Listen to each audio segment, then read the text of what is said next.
husband and I met during the time of personal ads. What were folks looking for?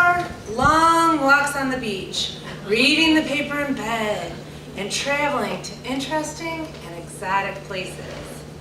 As anyone who is married with kids can tell you, that's not exactly how it shakes out. One of the most shocking differences between the fantasy and reality of family life is the family vacation. There needs to be a different word for it. It is a trip. It is not a vacation. When you travel with kids, it is its own thing. A few years ago, we planned a 4-day visit to Virginia to visit my sister and brother-in-law. My brother-in-law paid for a couple of our plane tickets with miles, so we were starting our journey really early. We had a cab lined up to pick us up at 4 a.m. Of course, the day before we have to leave, my younger son comes down with a bug. So I gave him some Tylenol, put him to bed early. I am not the most organized person. So my husband and I were frantically packing at 3:45 when we looked over and we saw our little guy Evan standing on the toilet lid pouring himself shots of grape flavored Tylenol and throwing them back. Yeah, the bottle was empty. So we had to call poison control. And they say words you never want connected with your child. Toxic, antidote, damage. They explained that there's a test for Tylenol toxicity that takes a couple of hours before they can give it. And then you have a window in which they can administer the antidote. But if you miss the window, there's nothing they can do. You're a goner. So they said, don't worry, just go ahead, go to Virginia. Go to the emergency room right when you get off the plane. So we did.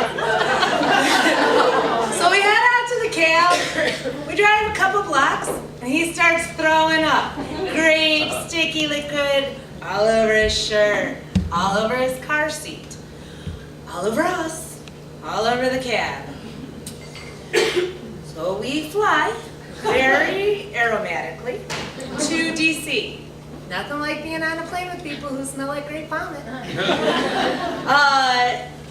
We go to the ER right away from the airport, and everything is okay. Now it's time for our vacation.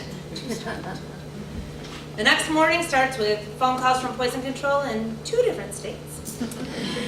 And then we go do some sightseeing. Okay? We come back, I'm in the kitchen making lunch, and I hear a thud, I hear some screaming, and Evan has blood pouring down his head. He has been in a collision with a coffee table, and it is just gushing. Do we take him to the emergency room? We bandage that sucker up. We say, he will look cool with a scar. Because if we take him to the emergency room 2 days in a row, they are taking that kid from us. So, great. The 3rd day of our 4-day trip. I am exhausted.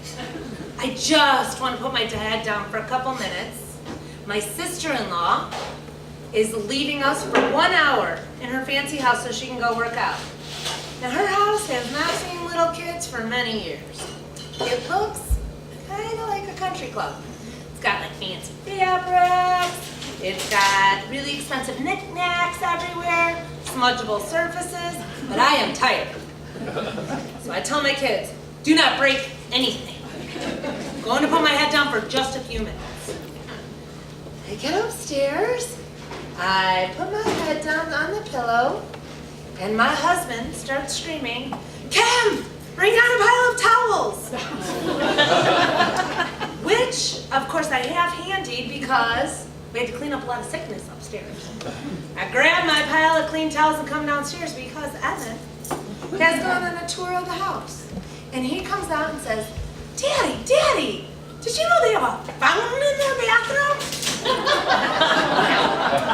Steve goes in to see that he has found the bidet and turned it on full blast, and it is shooting up to the ceiling, and it is covering the floor. We get it all cleaned cleaned up, and I am counting the minutes until we get home. Of course, when we get there, everyone says, "How was your vacation?"